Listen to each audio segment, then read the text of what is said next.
ایک ایسی قوم جو پانی کے طوفان میں ہمیشہ کے لیے ڈبا دی گئی، اور ایک ایسی قوم جسے ایسی آندھی نے اڑا دیا کہ پہاڑوں جیسے مضبوط لوگ کھجور کے سوکھے تنوں کی طرح بکھر گئے۔ ایک بادشاہ جس نے زمین پر جنت بنانے کی کوشش کی لیکن اسے دیکھنے سے پہلے ہی موت آ گئی۔ ایک شخص جسے صرف ایک چھوٹے سے مچھر نے تڑپا تڑپا کر ختم کر دیا، اور ایک قوم جو بے حیائی اور بدکاری میں ڈوبی ہوئی تھی۔ یہ کہانیاں صرف تاریخ نہیں، یہ غرور کا انجام ہے۔ یہ ویڈیو آپ کو غرور سے بچائے گی اور بتائے گی کہ انسان کی طاقت اللہ کی قدرت کے سامنے کتنی چھوٹی ہے۔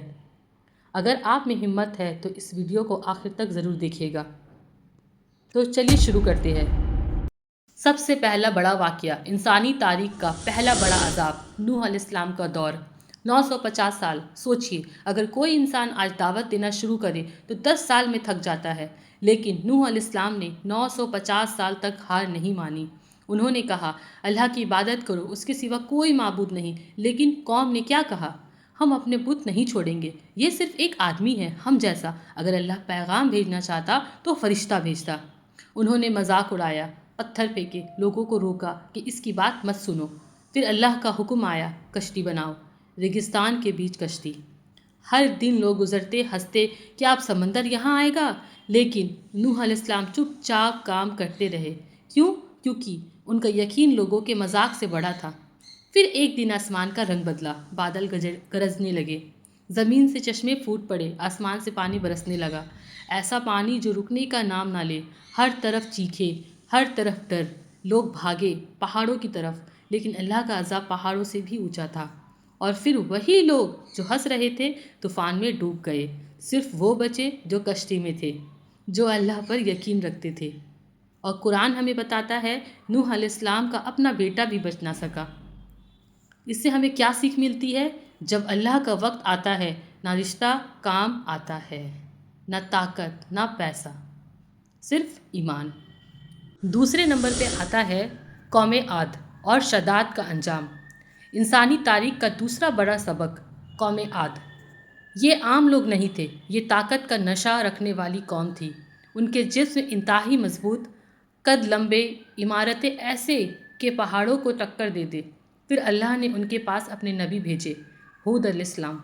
حضرت ہود علیہ السلام، انہوں نے کہا، اللہ کی عبادت کرو، اس کے سوا کوئی معبود نہیں۔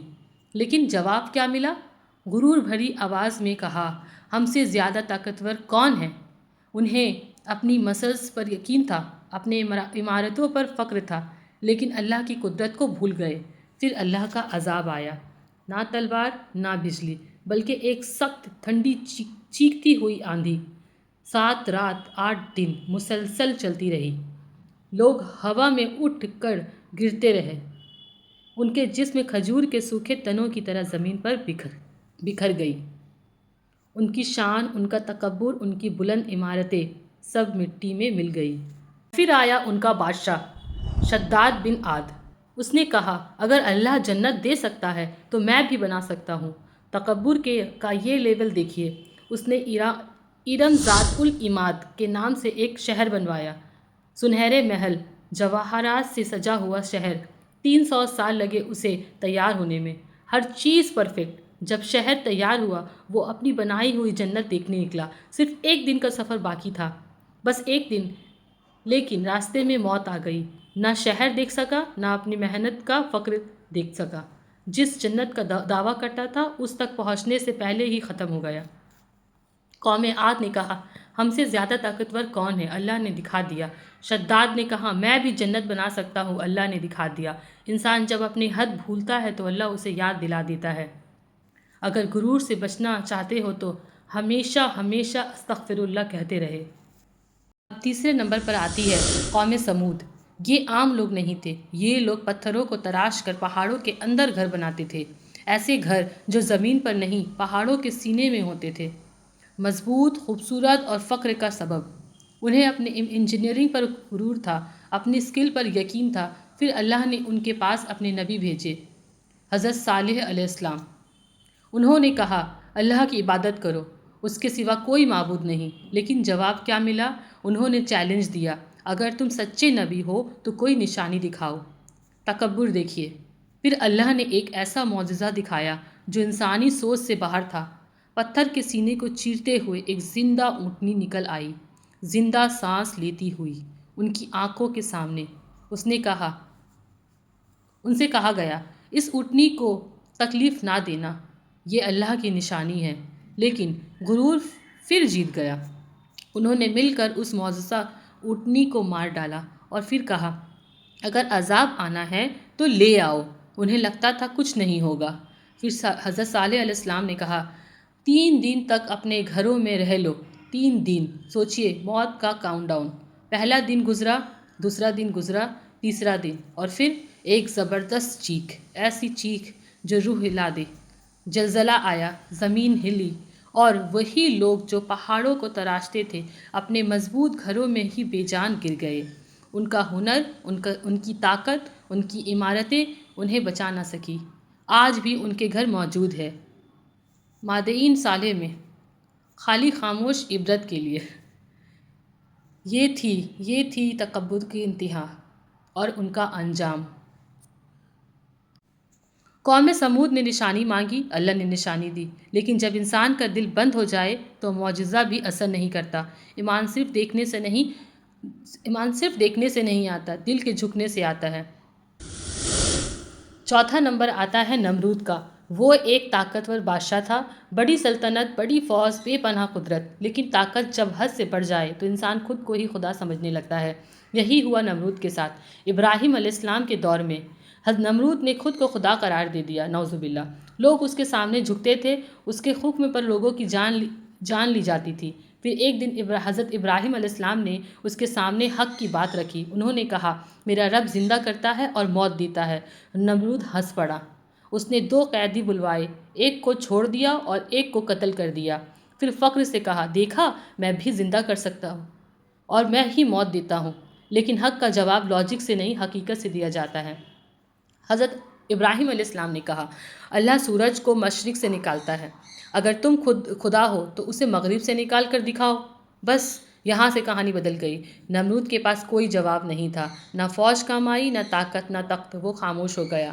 قرآن کہتا ہے وہ معبود رہ گیا، بالکل حیران، لاجواب۔ لیکن کہانی یہیں ختم نہیں ہوتی۔ روایتوں کے مطابق اللہ نے اس پر مچھروں کا عذاب بھیجا۔ سوچئے، جس نے خود کو خدا کہا وہ ایک چھوٹے سے مچھر کے سامنے بے بس ہو گیا۔ ایک مچھر اس کے ناک یا کان کے رستے کے اندر سے گھسا اور اس کی ہلاکت کا سبب بنا۔ اسے اتنا درد ہوتا تھا کہ لوگ اس کے سر پر جوتے مارتے تھے تاکہ اسے آرام ملے۔ جس نے لوگوں کو جھکایا تھا آخر میں خود ذلیل ہو کر مرا۔ نمرود نے کہا، میں خدا ہوں۔ اللہ نے دکھا دیا، انسان چاہے کتنا بھی بڑا ہو جائے، ایک مچھر سے بھی کمزور ہے۔ تکبر کا انجام ہمیشہ ذلیل موت ہوتا ہے۔ 5ویں نمبر پر آتی ہے قوم لوط۔ یہ صرف ایک قوم نہیں تھی، یہ انسانیت کے لیے ایک امتحان تھی۔ اللہ نے ان کے پاس اپنے نبی بھیجے، حضرت لوط علیہ السلام۔ انہوں نے پیار سے سمجھایا، نرمی سے روکا، راتوں کو رو کر دعا کی، اللہ سے ڈرو، اپنی زندگی سدھارو۔ لیکن جواب کیا ملا؟ مذاق، انکار اور دھمکی۔ انہوں نے کہا، اگر تم ہمیں روکو گے تو ہم تمہیں شہر سے نکال دیں گے۔ سوچئے، نبی کو ہی نکالنے کی دھمکی۔ جب گناہ حد سے بڑھ گیا، جب شرم ختم ہو گئی، جب برائی کو فخر سمجھا جانے لگا، تب اللہ کا فیصلہ آیا۔ اللہ نے فرشتوں کو بھیجا۔